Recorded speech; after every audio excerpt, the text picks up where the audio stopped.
Riot police have started pushing protesters away from the government area of downtown Kiev, using flashbangs and rubber bullets and dismantling the barricades the rioters had put up.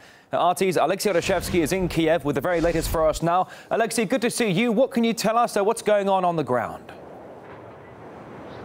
Indeed, just minutes ago, the police attempted to push the protesters off the government's accord off the Grushevsky Street once again, just like it was done the night before. And again, as the night before, the police is now back to its position over there. You can see the police line. What they did basically is they dismantled another barricade which was set on Tuesday morning by the protesters. Now the barricade no longer exists, but the police withdrew back to its original position. Just to give you the idea how far they pushed the protesters out, they basically were right here underneath where I'm standing right now. So this is around 70 meters from their position right now. That's where they moved. And we actually managed to film them from the balcony where we're standing right now. They were underneath us. My cameraman says that some of the policemen were in fact pointing weapons at him, but then he shouted press and they started doing that.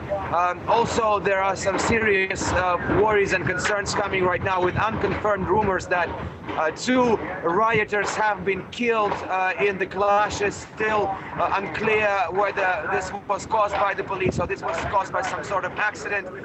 The information has not been yet officially confirmed from authorities or any medical services, but this is certainly adding much more fuel to the fire. The atmosphere here now is reaching its climax. It's absolutely tense here. We see from time to time the Molotov cocktails are thrown at the police. The same story has been happening all through the night. As my colleague Peter Oliver reports, he went to the riot scene and did this report for us.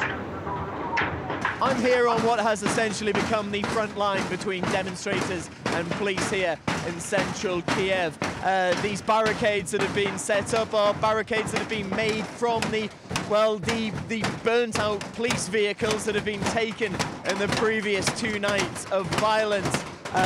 On Tuesday night, we saw Molotov cocktails and a whole lot of fireworks thrown at police who are around 30 meters just behind me. Here, just in front of the government quarter, as it's being called, where many important government buildings are, well, it's really resulted in a standoff between police and demonstrators. You can hear fireworks and the likes going off just behind me. Now, what we have seen over the past 24 hours is allegations that some of the demonstrators have held, well, what could only be called kangaroo courts, in which they've rounded up groups that they are claiming are instigators and putting them on some form of trial and forcing them to apologise for what they've done.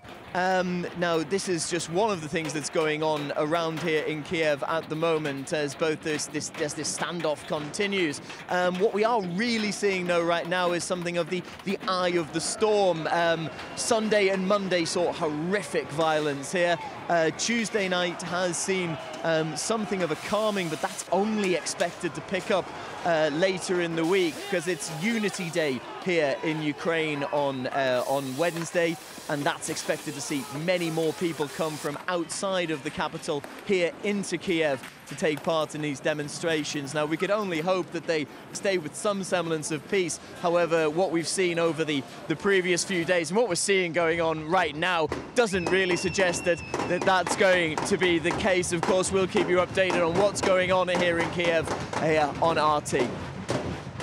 International's Peter Oliver right there. The riots in Kiev have highlighted the rise in nationalist movements and extremism in the country. At the forefront of the violence is believed to be an ultra-right movement known as the right-wing sector, made up mostly of radical young people.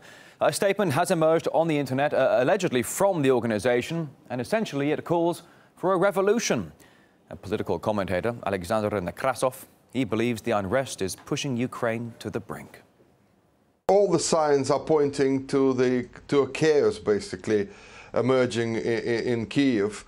And I think what is more worrying is that the so-called nationalists are basically extremists who are trying to create even more chaos and more mess. These are extremists. These are basically semi-terrorists. The moderate opposition is itself worried now that the situation is getting out of control. And how can how can anybody say that these people, for example, are protesting against the government's decision not to join the EU after we see them attacking police with Molotov cocktails and bricks and mortar and so on, and basically breaking all the rules of a civil society to an extent that these are criminal gangs basically.